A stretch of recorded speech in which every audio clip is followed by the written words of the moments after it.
আসসালামু আলাইকুম এভরিওয়ান, সবাই কেমন আছেন? তো আজকে একটা নতুন রেসিপি নিয়ে চলে আসছি পনির দিয়ে। দেখুন, পনির দিয়ে আমি চিংড়ি মাছ রান্না করব। চিংড়ি মাছ পনির একসাথে। এই তো আমি চিংড়ি মাছ নিয়ে নিলাম, আর এখানে একটা মশলা তৈরি করব।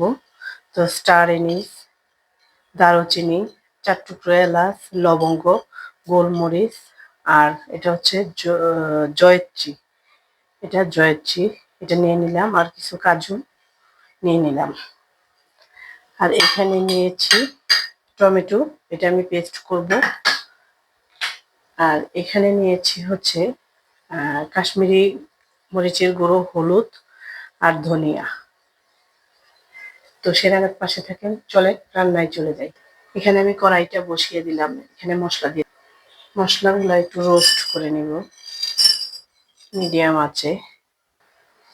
আমার কাছে মনে হচ্ছে স্টার এনিসটা একটু বেশি হয়েছে, তো এখানে আমি একটু কমিয়ে দিচ্ছি, অল্প দিয়ে দিলাম।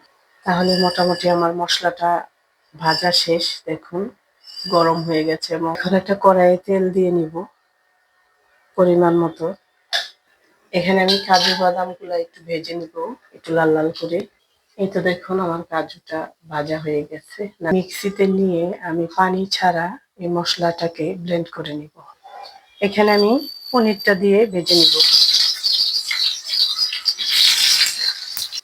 পনিরটাকে আমি হালকা বাদামি করে ভেজে নিচ্ছি। এটা হচ্ছে একবারে নর্মাল পানি, পানিতে দিয়ে দিব আমি পনিরগুলো। এই তেলেই চিংড়ি মাছগুলো দিব। তেলটা অনেক গরম হয়ে গেছে, একটু লবণ দিয়ে দিব। চিংড়িটাকে উঠিয়ে নেব, মাছগুলো একটা একটা করে সব উঠিয়ে নিচ্ছি। এখানে আমি দিয়ে দিব কিছু গোটা জিরা,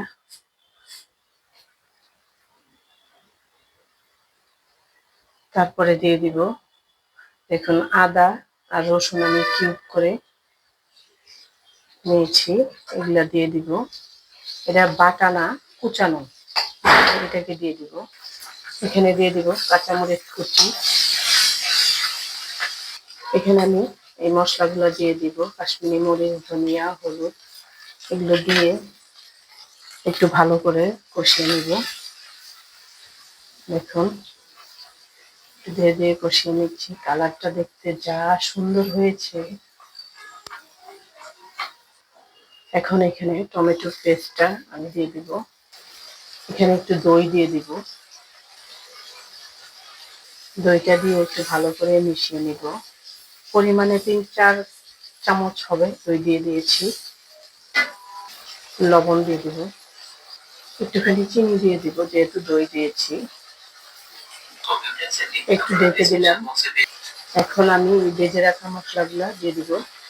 এটা এলাচ, দারুচিনি, বাদাম, এগুলো আমি মশলা তৈরি করেছি, যে মশলাটা, সেই মশলাটা এখানে দিয়ে দিয়েছি। এখন এখানে ভেজে রাখা চিংড়ি মাছগুলো দিয়ে দিব। চিংড়ি মাছটা দিয়ে একটু নেড়ে চেড়ে যাতে আমি পরিমাণ মতো গরম পানি দিয়ে দিব। এই তো পানিটা দিয়ে দিলাম।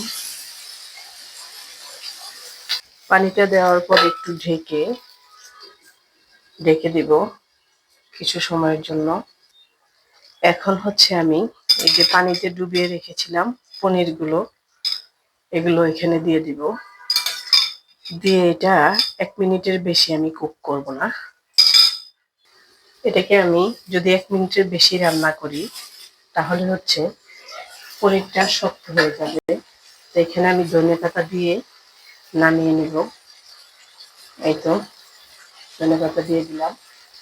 এখন এটাকে ঢেকে চুলাটা বন্ধ করে দিব। এই তো তৈরি হয়ে গেল আমার চিংড়ি পনির। আপনারাও বাসায় ট্রাই করবেন, জানাবেন কেমন হলো। একটা বাটিতে ঢেলে নিলাম। দেখুন, এটা খেতে আলহামদুলিল্লাহ ভীষণ টেস্টি। তো সবাই ভালো থাকবেন, সুস্থ থাকবেন, সুন্দর থাকবেন। আর রান্না কেমন হলো কমেন্টে একটু জানিয়ে যাবেন। ভালো লাগলে একটু সাবস্ক্রাইব করবেন। আল্লাহ হাফেজ।